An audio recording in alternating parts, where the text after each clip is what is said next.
evento maravilhoso e Ilhéus tem o privilégio de receber esse evento que nasceu aqui, né? E daqui, alguns países aí do mundo já receberam esse evento e é muito gratificante saber que algo que deu certo aqui e que o idealizador disso vive aqui entre a gente, agora é cidadão do mundo, né? Por conta de que o negócio cresce, é natural, né? Mas a família tá aqui e toma conta disso assim com muito carinho, muita dedicação, que é o Marcos Lessa. Portanto, é um evento que gera muito conhecimento, um evento que gera negócios, um evento que gera emprego e gera renda. E para falar desse assunto, né, de geração de emprego e renda, vou bater um papo com Magno Lavini, que é secretário de Qualificação, Emprego e Renda do Ministério do Trabalho e Emprego. Ele é esse. Querido Magno, satisfação receber aqui. Tudo bem, meu irmão? Meu amigo Vila Nova, que alegria lhe rever, né? Sempre você, que é comunicador de primeiríssima qualidade. Eu que acompanho lá de Brasília sempre o programa, sempre quando posso. Estou aí acompanhando pelos aplicativos aqui, o nosso tabuleiro, né? E estou aqui hoje, Vila, na função aí de secretário de Qualificação, Emprego e Renda do Ministério do Trabalho, lá junto com o ministro Luiz Marinho, com o nosso presidente Lula. Vim ontem para a abertura do Festival do Chocolate, então, sabe, Ilhéus Minha Terra, fui rever os amigos, conversar um pouquinho sobre os assuntos aqui também da nossa política, e vim porque sábado vou fazer uma palestra, né, às 15 horas, aí durante o Festival do Chocolate, para falar das oportunidades na área de qualificação profissional que o Ministério do Trabalho está gerando, com enfoque aqui na cadeia produtiva do cacau e chocolate. Vou chegar daqui a pouquinho nessa palestra que você vai fazer dessas oportunidades que aqui que o chocolate, que o cacau e o chocolate acaba dando para a população. É verdade. O tarifaço tira empregos no Brasil? O tarifaço hoje preocupa o Ministério do Trabalho e Emprego, especialmente a sua secretaria, que é uma secretaria voltada para a geração de renda? Veja, Vila, nós estamos estudando, inclusive, lá nós temos um departamento de estatística no Ministério que está aprofundando sobre os dados setor por setor para entender se essa tarifa efetivamente acontecer a partir de 1º de agosto, como foi colocado pelo presidente norte-americano, qual será o impacto disso no mercado de trabalho. Nós não temos dúvida que setores vão sofrer muito. Por quê? Porque a economia brasileira ela é extremamente integrada à economia norte-americana. Vou dar um exemplo. Nós vendemos aviões da Embraer para os Estados Unidos. Mas os aviões da Embraer que são vendidos para os americanos têm 45% dos seus componentes de peças norte-americanas. Então você tem uma integração gigantesca das duas economias. Nós vendemos um produto semi-acabado de aço para os Estados Unidos e eles nos vendem a chapa de aço pronta para a fabricação de automóveis, utensílios domésticos. Outro exemplo é a laranja. O produto final, você tem um DNA dos dois países. Dos dois países juntos. Então, você tem um problema. Não é simplesmente você aumentar a tarifa. Então, você vai ter uma geração de inflação nos Estados Unidos, porque os produtos, o café da manhã americano é brasileiro. O suco de laranja, quem conhece os Estados Unidos sabe que é tradição, você tomar muito suco de laranja no momento do desejum, e o café. O Brasil é responsável por quase 40% do mercado de café norte-americano. Então, você tem problemas lá e certamente isso vai impactar aqui. Já estamos com problema em alguns setores específicos, como o setor de pescado, porque são 25 dias de transporte de navio daquele tipo de carga e já tem carga parada no porto. Estava conversando e ouvindo o pessoal do setor de fruticultura da nossa região aqui, Nordeste, no perímetro irrigado do Rio São Francisco ali, Juazeiro, Petrolina, que ontem teve lá o presidente Lula, o pessoal preocupado com a produção da safra de manga, né? Você tem uma série de toneladas de manga que estavam planejadas para os Estados Unidos, que fica inviável o preço com a tarifa de 50%. Então, sim, de verdade, sobre o mercado de trabalho, teremos impacto. A situação geral é que nós estamos com o mercado de trabalho extremamente aquecido. Você tem o menor desemprego das séries históricas acontecendo seguidamente. Então, a gente não está no impacto de desemprego sobre desemprego. Você vai ter setores que vão sofrer muito, mas a gente acredita também, por outro lado, da parte do Ministério, que os setores que estão absorvendo a mão de obra, que é o setor de comércio, serviços e outros setores, possam diminuir o impacto disso. Mas você diminui a qualidade do emprego, isso é ruim também, porque você tira emprego da área industrial, da área de exportação, sim, e coloca no emprego na área de serviços, que a média de salário é menor. Então você tem impactos gigantes. Tem alguns reflexos diferentes. Por exemplo, quando os Estados Unidos passou a taxar a China, eles começaram com a China, essa questão de aumentar a taxação, ele está redirecionando os investimentos chineses. Uma prova disso é que a BYD, quando começou a discutir a fábrica no Brasil, falava que no período que eles estivessem, eles estariam fabricando 150 mil carros por ano. Eles agora falam de 600 mil. Falam que a planta de Camaçari será a segunda ou a terceira maior planta da BYD no mundo. Por quê? Porque eles estavam com o planejamento de ter uma planta aqui no Brasil e outra planta no México para aproveitar a exportação para os Estados Unidos. Como teve toda essa crise, eles começaram a taxar os produtos chineses e começaram a aumentar as tarifas, eles resolveram voltar a produção para dentro do mercado do Mercosul, mercado latino-americano, a partir do Brasil. Sim. Então você tem uma série de fatores aí que vão ter que ser estudados caso a caso.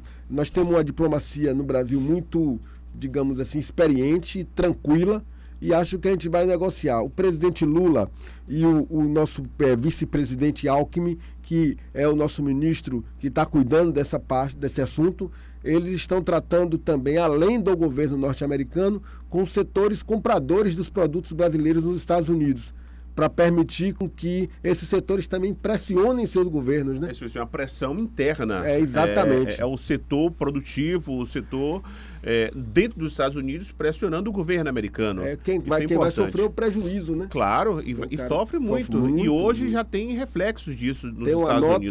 Tem uma nota da Câmara de Comércio norte-americana, que ela é a maior entidade empresarial do mundo, dizendo que é um absurdo o que o governo norte-americano está fazendo. Porque não tem argumento técnico. A verdade é essa. Porque se nós estamos falando de um país que os Estados Unidos têm superávit na balança comercial, nós compramos mais dos americanos do que eles compram da gente. Então você não sobretaxa um país onde você tem superávit na balança comercial. O argumento que é usado da política também ele é muito frágil, porque o Brasil, eu diria que é um argumento tosco. Eu diria que não tem sentido. O argumento usado é uma coisa muito... não tem sentido. Eu acho que nunca na história desses dois países, que são mais de 200 anos de relação comercial, teve uma situação dessa natureza, né? Você tem uma história parecida do Brasil com os Estados Unidos, no aspecto de que nós somos países colonizados por países europeus. Você teve rupturas de independência, você teve sempre uma ligação muito forte entre esses dois países, cultural também. Muito de nossas palavras são palavras que a gente adquiriu do inglês, o sanduíche e outras coisas mais, por exemplo. E hoje você vê numa política, digamos assim, na minha avaliação, extremamente equivocada, só de alguém que não conhece o nosso país. Que assim, como é que alguém imagina que o presidente da República é um ditador, o presidente Lula, para dizer ao STF que ele vai julgar alguém ou não vai julgar, quando o próprio presidente Lula já passou 580 dias, injustamente, mas ficou na cadeia 580 dias naquele momento lá, que o judiciário deu, e o que é que Lula fez? Foi lá, cumpriu, se entregou, provou a sua inocência e saiu. E pronto. Assim, então, é uma situação... muito complexa que nós estamos vivendo. Eu peço, além da questão política, peço a Deus que o nosso presidente tenha muita sabedoria, e ele tem muita inteligência, muita experiência, para, como diria a música, né? Faça como o velho marinheiro que durante o nevoeiro leve o barco devagar, né? Ele está nessa tentativa de não prejudicar. Ele escalou camisa 10 do governo para negociar. Eu entendo que o vice-presidente, o presidente Alckmin, ele negocia com muita leveza, né? Ele tem um estilo diferente, inclusive, do presidente Lula. Isso é fato. E acabam se completando. Então, ele pegou ali o camisa 10 da negociação e colocou para fazer isso. É bom deixar claro que essa negociação não está sendo feita agora, não. Essa negociação já tem veio meses. a conversa, porque estava tendo uma sobretaxa de 10% sobre os produtos brasileiros no primeiro momento que o governo norte-americano fez isso.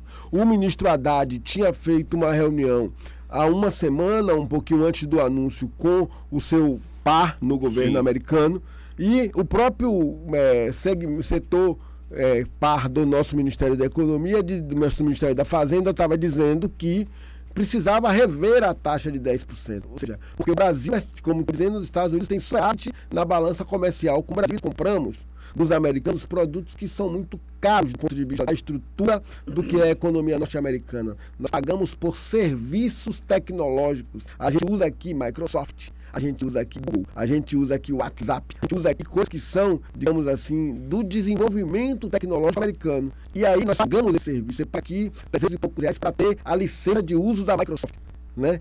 Paga uma taxa anual para ter a licença de uso dos seus produtos agregados no Google. Então você sabe que você está mandando dinheiro para os Estados Unidos porque são empresas norte-americanas. E nisso o governo brasileiro sabe que mas a gente não quer fazer um centavo. Acho que o processo agora é negociação. A primeira coisa que o governo americano vai entender é que o governo brasileiro, que o Brasil é um país independente e que nós temos um judiciário independente. Não é um país que a gente possa dizer ao judiciário se vai processar ou não alguém.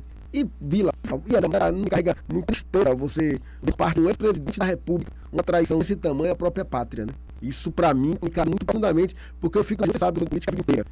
E não tem limite a disputa, tem limite, mas eu não posso trair minha pátria e pegar um emprego da possibilidade de emprego de milhões de brasileiros. Então, setores econômicos, empregos da carne, por exemplo, os Estados Unidos é o segundo maior mercado comprador de carne brasileira. Você tem empresas brasileiras como a JBS que tem lá nos Estados Unidos 10, 15, 20 frigoríficos parados no país inteiro. Como é que fica isso? Como é que alguém que foi presidente da República e toda a condição de dirigir o país, que o povo deu aquela de necessidade, vai ser dirigente máximo de ação, desse grau, para mim, sabe que na nossa Constituição, um crime que é passivo de pena de morte é a traição à pátria, né? Está escrito crime da pátria. Eu, sinceramente, eu desejo ninguém pena de morte, não dizendo isso, mas eu acho que a pessoa tem que ter muita consciência de que que você não faz. Por mais que a disputa seja dura, mais que alguém vai estar lá dizendo que não é pago disso, daquilo, para você na justiça, para você utilizar o país, para ameaçar o Brasil, em nome pessoal. Onde é que eu vou fazer coisas como essa? Imagina se a Dilma não tivesse impeachment, lesse pro Putin, e mandasse o Putin colocar o avião na porta do Brasil, para poder ameaçar o brasileiro e caçada para não ser caçada. Poderia ter feito. Tinha raça política para isso. É assim que funciona. Então, essa é a parte que a gente desse aspecto. E essa questão da geração de emprego, geração de emprego. Não tem uma queda de emprego só no Brasil. Não vai ter uma queda da renda. E aí me fala que alguns setores substituídos, provavelmente setor de serviço, absorva parte dessa mão de obra, mas está caindo na renda. E vai acontecer também nos Estados Unidos. O que vai acontecer? A gente estava falando dos prejuízos financeiros que estavam ao Brasil e aos Estados Unidos, tem emprego também lá. Então, voltando aqui para o nosso segmento, cacau. Essa taxação afeta diretamente a minha geração de renda e de emprego no setor cacau. Mas para começar a situação do dólar, tem que ser muito grande a questão do valor de importação. Tivemos preço da cacau em torno de quase 1.000 ali um pouquinho no momento. Agora uma queda, mas não é ainda por conta dessa situação, reflexo do aumento da produção na África e outros aspectos que estão acontecendo. Mas se você tiver um controle dos preços internacionais, porque os Estados Unidos, um grande contributo do final, do chocolate, você vai ter problemas. Vai ter problemas, sem dúvida, que esse produto chega no nosso querido e importante e fundamental cacau. No cacau não teremos aí um incidão de outros países. Todos os produtos do Brasil que são vendidos para os Estados Unidos, estamos falando de nefé, suco de laranja, de produção dos Estados Unidos, por exemplo. O Brasil fez agora um acordo com a Noruega. Está vendo de aviões agora. Você pode comer casal nativos. Mas quando um carro de Paulo e tal, deu um país, essa é a pressão. Rabinon, em entrevista, sentiu alguma dessas ações, exatamente. Ele estava falando da questão do calçado. O calçado produzido no Brasil tem calçado que já vai com a marca da empresa. Então você não tem condição de refazer, de refazer, mandar para outro local. A questão da produção de laranja, você falou há pouco.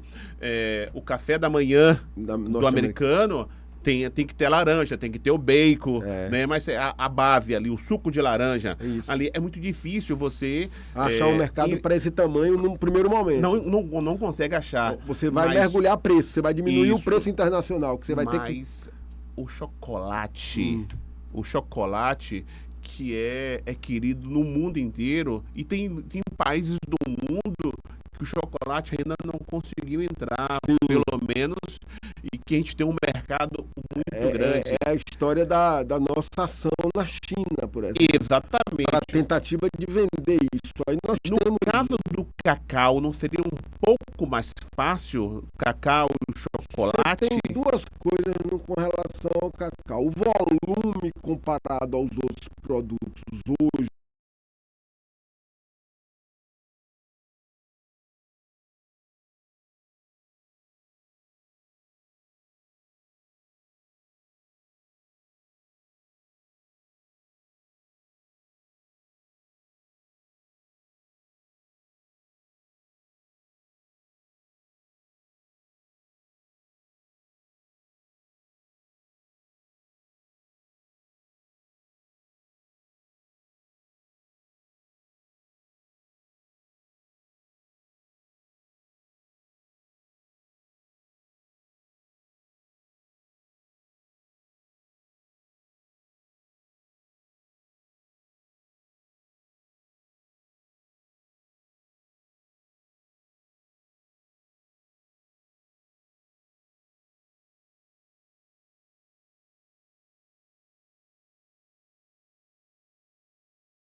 no Brasil ele é menor. Sim.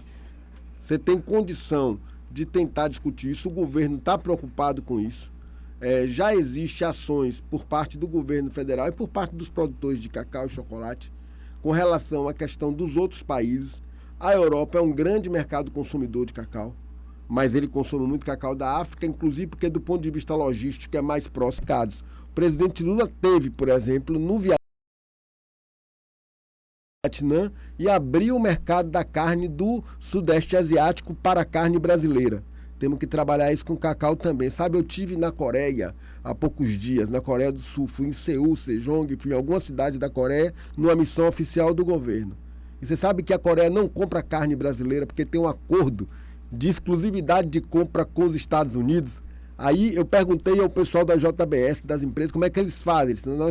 A carne vai daqui para os frigoríficos nossos norte-americanos e vendemos para lá. Ou seja, você tem uma integração no mundo que não... Ele não negocia a carne com o Brasil, mas come a carne do Brasil. Come a carne brasileira. Então você tem várias integrações e o cacau está no mesmo patamar. Minha grande preocupação com o cacau é o descontrole do valor do dólar. Porque se sobe muito, a tonelada sobe, descola do mercado real, que é do consumo e da compra do cacau, e aí a gente vai ter problema. Tem que ver como é que vai se comportar a produção na África, porque tinha diminuído, por isso nosso cacau tinha subido de preço, agora deu uma equilibrada. Eu acho que a gente tem mercado para poder resolver isso. Agora, Vila, nós somos resilientes também, né? Aqui nessa região, né? O que nós já sofremos e que agora estamos começando a recuperar, Tomara que não chegue nem perto do que nós já passamos há poucos anos atrás. Eu acho difícil que chegue perto. Tomara que eu acho difícil que chegue perto.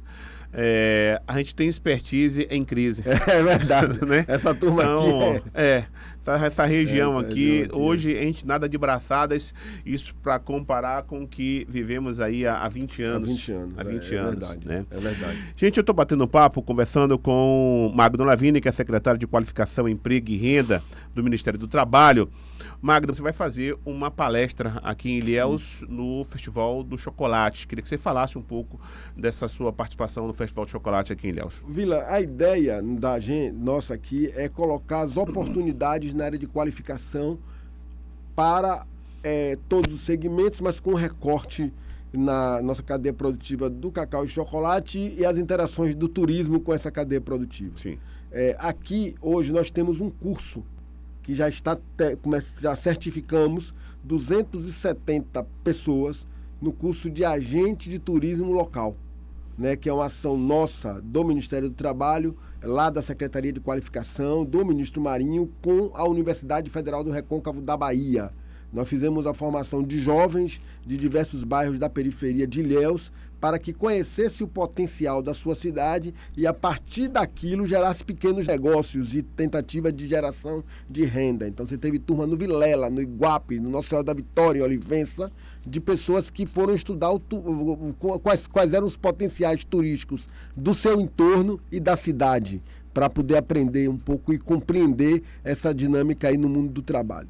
Na área de cacau e chocolate, nós estamos discutindo com o Sistema S. O Ministério tem um acordo de cooperação técnica, porque você sabe que o Senai, Senac e os S's todos, eles têm obrigação legal de fornecer uma quantidade de vagas gratuitas de qualificação, porque eles sobrevivem ali de um financiamento que o governo abre mão de uma parte de alguns impostos e eles se financiam disso.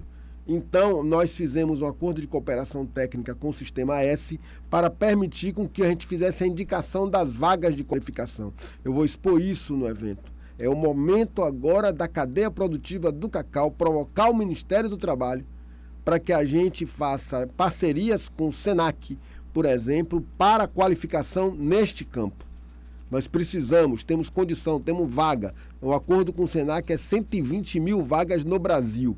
Se a gente quiser aqui, tiver uma proposta, um planejamento, e aí tem que ser feito a partir das mãos locais, para a gente poder trazer qualificação para todo o segmento da cadeia produtiva do cacau na área e toda a sua interação, toda a interação da cadeia produtiva com o turismo, porque também temos essa mesma parceria com o Senai, que é uma área da indústria e outra área dos serviços.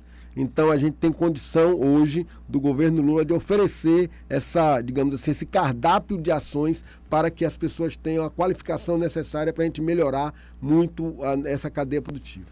E quando você tem o trabalhador qualificado, ele melhora a renda dele. Sim. Né? Então, é importante fazer essa qualificação.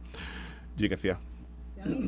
Tem uma mensagem aqui de Luciano, ele mandou lá no Instagram.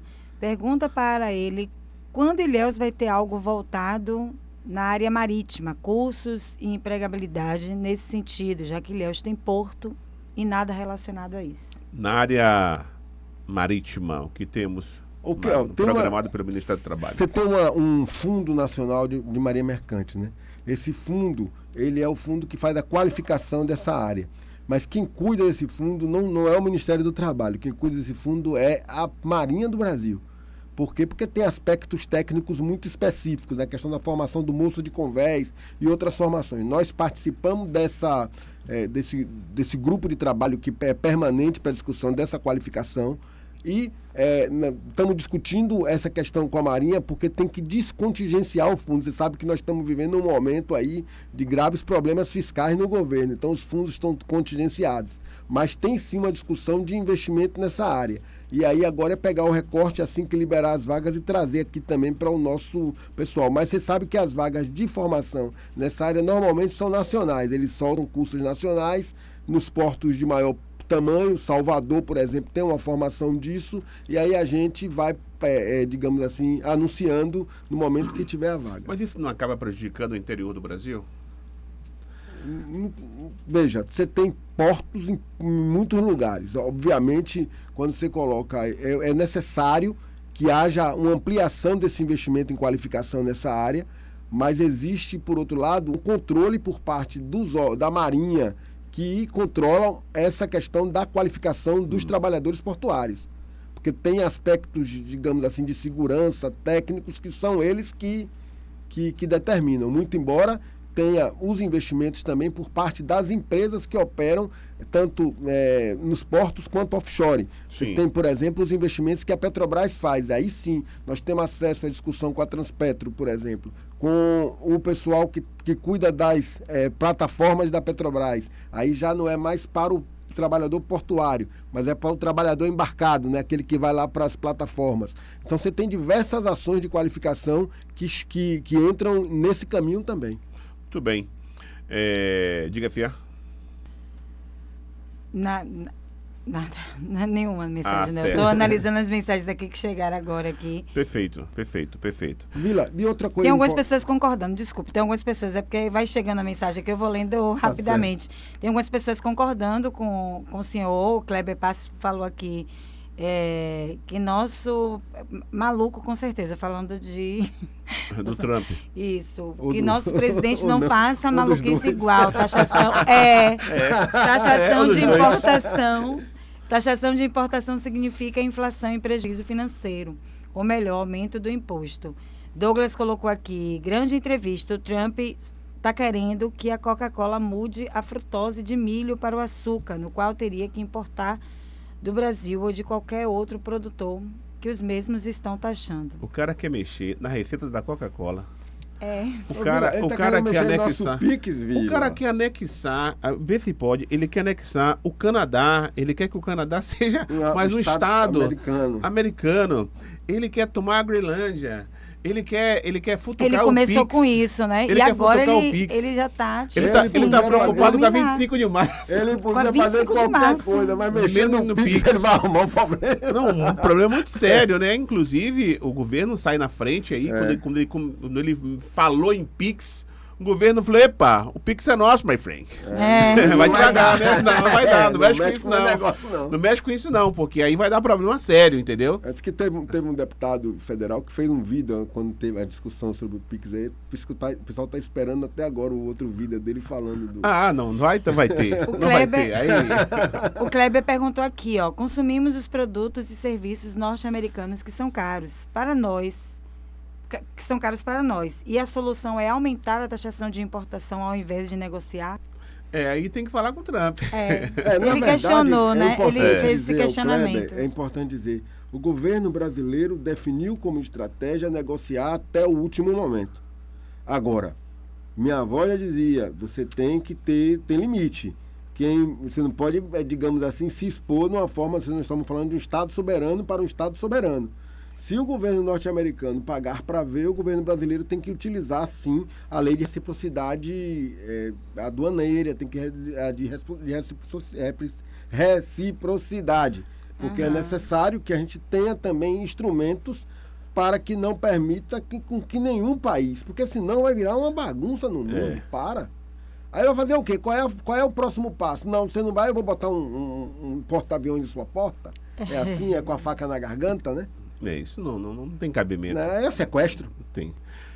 Sequestro e aí... Extorsão, que é isso? É como forma para pagar o sequestro, aí anula o processo. Não é brincadeira? É um negócio que fora da... Falando Eu até... estava comentando ontem com um amigo, tem situação que você nem imagina que possa estar acontecendo. É verdade. Por exemplo, nós temos um deputado eleito, deputado brasileiro, que está nos Estados Unidos, e ele gravou, acho que foi anteontem, falando da questão da taxação, e está lá trabalhando para aumentar. Mas, rapaz, tem coisas que não dá para entender. Tem coisas que a gente até pensa que é a IA que está criando. É verdade. Porque não é... Se fosse uma série da Netflix, a gente ia dizer que era um negócio bem pensado, né? É verdade. Pelo amor de Deus. É porque tem coisa que não tem muito sentido. Não tem sentido, exatamente. E esse envolvimento político com tudo isso daí, eu acho que vai render mais agora. A Polícia Federal está lá na casa do Bolsonaro. Agora? Isso, cumprindo mandados. Tá aí, contra o operação ex-presidente agora da Jair Polícia Federal. Bolsonaro, agora pela manhã. Fiquei sabendo pelo ouvinte Eduardo da Conquista. Ele mandou pra gente aqui durante a entrevista. Eu fui buscar as informações, já tem algumas informações aqui. Tá aí. Quem procura, acha. Vila, tem um assunto que eu gostaria de falar aqui, das ações nossas, que é a questão do nosso Sistema Nacional de Emprego. Você sabe que lá na Secretaria a gente tem a qualificação profissional, a questão da aprendizagem e a questão do Cine. Eu sou estou coordenador nacional do Cine. E aí eu trouxe alguns dados aqui do emprego de Ilhéus, especificamente, que foi feito via nossa rede Cine. Você sabe que no ano de 2024 e 2025, você teve algumas ocupações que são as mais demandadas na rede Cine aqui em Ilhéus. Alimentador de linha de produção, foram 206 vagas que foram intermediadas no Cine Ilhéus. Vendedor de comércio varejista, 204 vagas. Atendente de loja, 126 vagas. E servente de obra, 116 vagas. O setor de comércio, indústria e construção civil. Construção civil. Forte e pujante, porque isso demonstra, você está falando de 200 pessoas que foram empregadas a partir do Sistema Nacional de Emprego aqui em Ilhéus, nessas áreas, na área industrial, por exemplo. Então, só nenhuma das ocupações, eu pedi para a turma me mandar quais eram os principais vetores aqui. Então a gente está com essa alegria de um filho daqui da terra que está coordenando essas políticas no governo do presidente Lula, né? Nós que fomos militantes do movimento secundarista juntos. Exatamente. E hoje a gente está lá e podendo colaborar muito. Eu falo sempre aqui, viu, Magno, faz falta, e faz muita falta, o movimento estudantil. É verdade. Até para a formação mesmo de lideranças, né? A gente precisa disso. Lamentavelmente, a gente não vê isso mais nas escolas. Eu acho que a nossa foi a última geração. É verdade. Né? Eu fiz movimento estudantil com o Magno fez aqui com a gente, essa equipe toda. É verdade. E observe que teve uma turma... Bons quadros muito importantes aqui. Isso. Nós conseguimos formar bons quadros, excelentes quadros. E depois disso, pronto. Parece que acabou no país inteiro. Acho que mudou um pouco também, né? Essa questão da forma com que as pessoas se relacionam. Hoje a turma fica nesse negócio de zap e internet e não se reúne mais, e senta 4 numa mesa, forma um grupo de WhatsApp em vez de conversar. E aí mas hoje houve uma mudança assim, das relações de modo geral. Exatamente. Observe que você não tem mais aqueles sindicatos pujantes, fortes, as organizações, o movimento de moradia, uma associações de moradores que tinham a força que tinham hoje. Eu entendo que muita coisa mudou, é verdade, mas é necessário você ter essa relação direta. Importante. Né? Claro, sem esquecer da tecnologia que nós temos aí. Não abandona, você soma, né? Você soma. Então, quando a gente não consegue formar mais essas lideranças de bairro, lideranças comunitárias mesmo, vai ficar mais difícil a gente ter grandes líderes que saiam da base. Isso é verdade. Que saiam da base. Não é essa líder que vai vender o país para os Estados Unidos, né? Exatamente. Dá nisso, tá vendo aí? Tá vendo aí? A gente disse. Dá nisso. Vila, eu agradeço aqui a oportunidade de estar aqui com você. Queria dizer que é importante demais o que você falou com relação ao Festival do Chocolate. Marco Lessa é uma das figuras mais importantes, mais influentes do país nesse campo de cacau e chocolate. E não por nada, pelo trabalho. Eu estava com o Marco ontem, mais de 1h30 da manhã, ainda preocupado em resolvendo assuntos do festival. Ou seja, ele é um empresário do tamanho que ainda está ali no detalhe das coisas. Eu queria aproveitar a oportunidade aqui para dizer que o Festival do Chocolate, Festival Internacional do Chocolate, que será realizado aqui em Ilhéus todo ano, é fundamental para esse novo momento que a gente pensa da economia de nossa cidade. Então, parabéns aí também ao Marco Lessa e à turma dele, que eles são importantes demais. Verdade. Obrigado, meu amigo. Boa sorte. Um grande abraço a todos e qualquer coisa em Brasília à disposição aqui da minha cidade. Estou andando por aqui mais agora esses tempos aqui. Um abração a todos. Hein? Forte abraço. Deus, tá, tchau. Eu tinha um papo com o Magno Lavini, secretário de Qualificação, Emprego e Renda do Ministério do Trabalho. Vamos para o apoio, daqui a pouquinho a gente retorna com mais informações aqui no Tabuleiro. Estamos apresentando o Tabuleiro, jornalismo verdade. Ilhéus FM.